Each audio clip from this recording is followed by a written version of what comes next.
అందరికీ నమస్కారం. ఈరోజు దెబ్బ మీద హరిజనవాడ గత 14 రోజుల నుంచి మంచినీళ్ళ ప్లాంటు సీల్ కంపెనీ వాళ్ళు ఏర్పాటు చేసినటువంటి మంచినీళ్ళ ప్లాంటు పనిచేయటం లేదు. మోటార్ల రిపేరు, తొట్టి క్లీన్ చేయలేదు. ఈ 2 వారాల నుంచి కూడా మంచినీళ్ళు తెచ్చుకోవాలంటే 3 కిలోమీటర్లు గాయత్రి ప్లాంట్ గేట్ కాడికి పోయి తెచ్చుకునేటువంటి పరిస్థితి.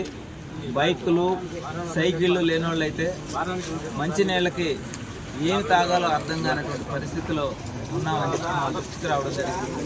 ఈరోజు ఇక్కడికి వచ్చాము. ఈ ప్లాంట్ విషయం గతంలో కూడా ఒక సంవత్సరం ముందు కూడా మేము ఈ విషయం మీద కూడా మాట్లాడాం.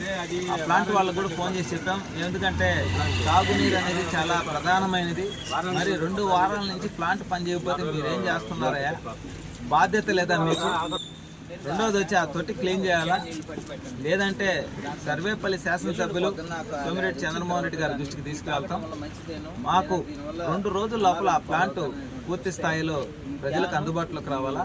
రేపటి నుంచి ట్యాంకర్ ద్వారా మంచినీళ్ళు అందించాలా. అలా అందించిన పక్షంలో మేమందరం కూడా ఏదైతే ఈ సీల్ కంపెనీ వాళ్ళతో 1కి 2 సార్లు చెప్తాం, లేదంటే ఆ సమస్యను మేమే పరిష్కరించుకుంటాం. ఎందుకంటే కూటమిలో భాగంగా ఈ సర్వేపల్లి నియోజకవర్గంలో అట్టడుగున ఉన్నటువంటి ఎస్సీలు, ఎస్టీలు, బీసీలు వీళ్ళందరికీ కూడా తాగునీరు కానీ, అదేవిధంగా రైతులకు సాగునీరు కానీ, పేదలకు ఆధార్ కార్డుల విషయంలో కానీ ఏ సమస్య వచ్చినా సరే కూటమిలో భాగంగా మేము వెళ్ళి కనుక్కున్న సమస్యను పరిష్కరించడానికి అడుగులు ముందుకు వేస్తాం. ఈ సీల్ కంపెనీ యాజమాన్యం కూడా ఒకటే చెప్తున్నాం, మీరు పొత్తుల మీద ఒకరి మీద ఒకరు చెప్పుకోవడం కాదు. తాగునీరు విషయంలో ప్రజలకు ఎక్కడ ఇబ్బంది వచ్చినా సరే కూటమిలో భాగంగా మేమైతే ఒప్పుకునే ప్రసక్తే ఉండదు. ఈ విషయం పదే కూడా చెప్తున్నాం. అదేవిధంగా ఆ తొట్టిని కూడా క్లీన్ చేయించాలా. అలా చేయించకపోతే మేమే దగ్గరుండి క్లీన్ చేయించుకుంటాం, మాకేమి ఇబ్బందిలే. కాకపోతే రాబోయే రోజుల్లో సమస్యలు ఎదుర్కోవాల్సి వస్తుంది. మీరు ఈ విషయం గుర్తుపెట్టుకోవాలా.